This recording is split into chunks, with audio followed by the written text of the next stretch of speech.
Hello, LP Brown artists. This is Mrs. Bloom. Welcome back to another week of art. Last week, we talked a lot about lines and adding colorful lines to our artwork. This artist that you see up on the screen is Romero Brito, and his art is all about bright colors, lines, and positivity. So we are going to learn a little bit about his artwork. Here are some examples. So he's from Brazil. He's self-taught, which means he didn't go to school to learn art. He just practiced on his own. He would find pieces of cardboard. He'd color on the backs of papers. He'd paint on whatever he could find.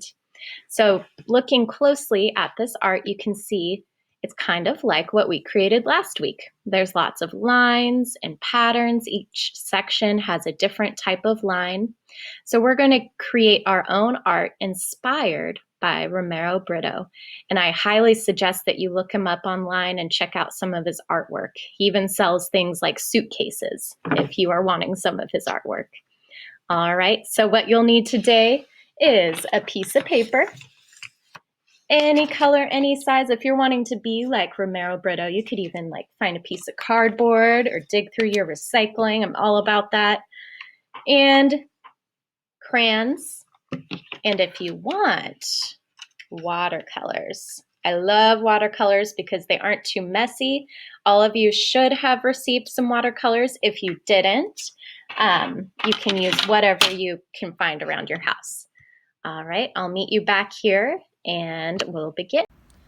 All right, you're going to start out with a plain piece of paper and a pencil, and your job is to think of a word that spreads positivity, love. It could also be something that you just want to use for decoration in your room, like maybe your name. So it could be love, peace, acceptance.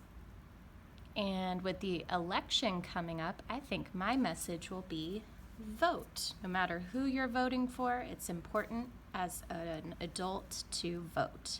So with your pencil, you're going to write out the word that you're going to use lightly in pencil in nice big letters. It doesn't have to be perfect. We're going to erase those letters soon. There we go. Next, using your crayons or whatever you are planning on using for this art project, you're going to take a color and go around each letter. And this is how I'm making my bubble letters. So I loop around, and with the O, you better leave the little circle in the middle. It's like a donut.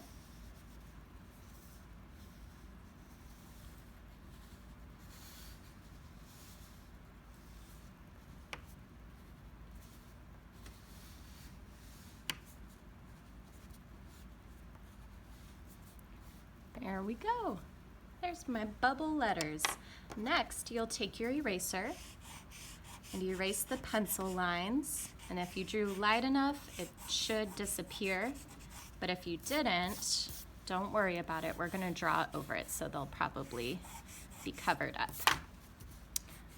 Next, we get to add lines and patterns and bright colors, just like Romero Brito. So go ahead, fill up your paper with designs. I'm going to add a background using stripes. So some horizontal stripes to break up the background. And each stripe will have a different design.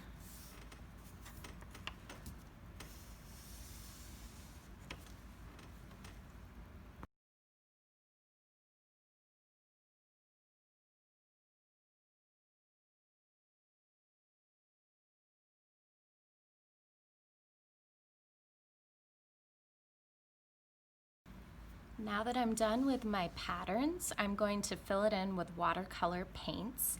The fun part about using crayon with watercolor paints is that the wax of the crayon repels the paint. And looking at how the word vote isn't quite popping out the way I want it to, I'm going to use just one bright color for the letters vote and then maybe a lighter background.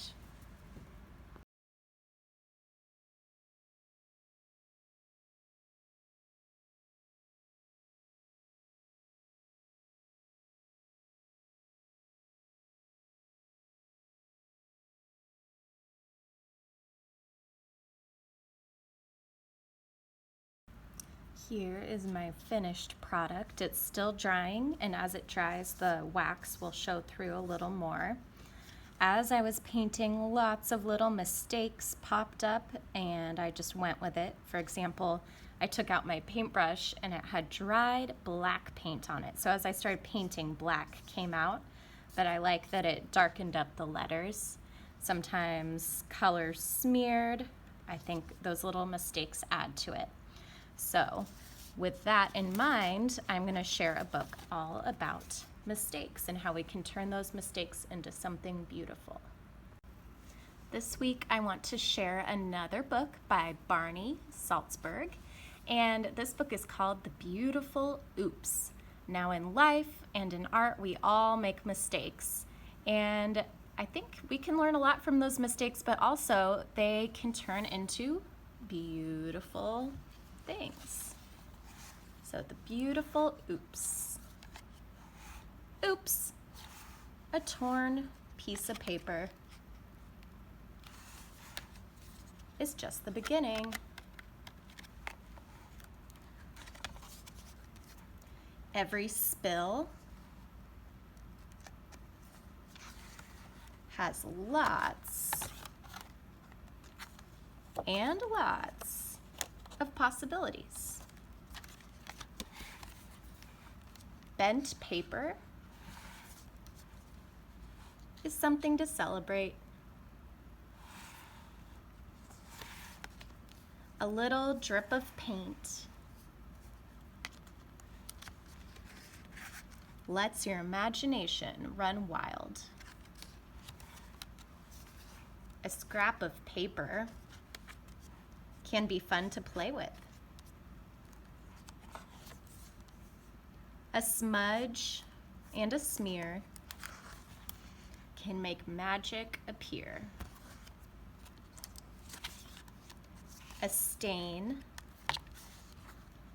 has potential if you play with its shape. Holes in your paper, exploring are worth exploring. This is cool. You can peek through and see all the lines and patterns in it. When you think you have made a mistake, oops, think of it as an opportunity to make something.